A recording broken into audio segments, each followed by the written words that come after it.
е плюс глагол, андан кийин ты менен бүтөт, а? Бүгүнкү күндө чет өлкөдө иштеп, кошумча саякаттап келүүгө кызыккан жаштардын саны көбөйдү. Бирок кандай жол менен алданбастан бул кыялдарды ишке ашырууга болот? Дал ушул суроого жооп табуу максатында Германияга келишим шарт менен ишке жиберүүчү агенттиктердин бирине кайрылып көрдүк. Мындагы адистердин айтымында азыркы кезде аталган өлкөгө барып, иштөөгө жана окууга студенттерге, окуучуларга мүмкүнчүлүктөр көбүрөөк түзүлгөн. Атайын программалары бар. Германияга кандай учурларда визага берилет, кандай талаптарга жооп бериш керек, ошол визаны алыш үчүн.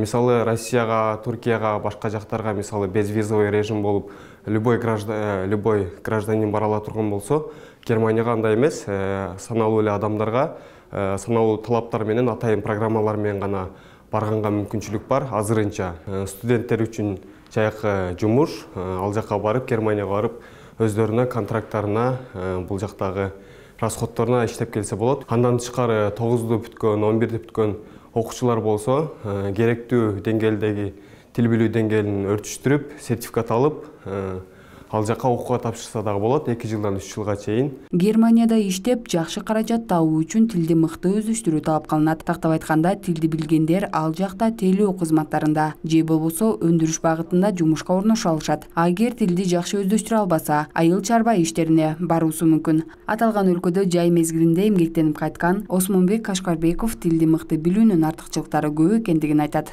Ал жактан мен ушул фабрикада упаковкада иштедим.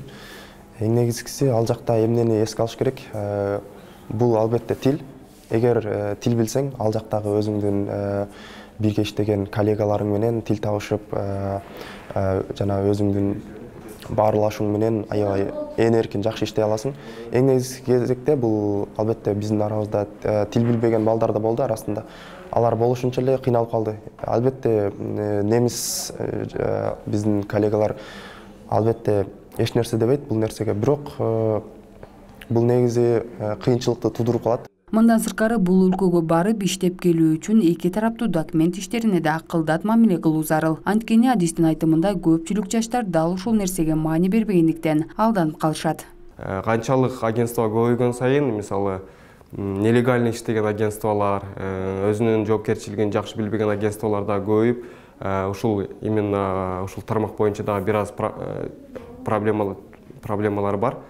Ошого студенттерге айтат элем, агентствону тандаганда атайын окуп чыгып, историясын карап чыгып, отзывдарын карап чыгып, договор кагаздарын, рухсат кагаздарын, лицензияларын баарын текшерип туруп, анан договор түзүп кетсе жакшы болот деп. Себеп дегенде Германияга барганда дагы көчөгө калып кетиши, мисалы жумушка кабыл албай коюшу, зарплата акчасын, айлык маянасын бербей коюш ыктымалдуулуктар болушу мүмкүн. Кайсыл өлкөгө барып иштеп же окуп келүүнү кыялданбаңыз, эң негизгиси тилди жакшы өздөштүрүү керек экендигин адистер белгилешет.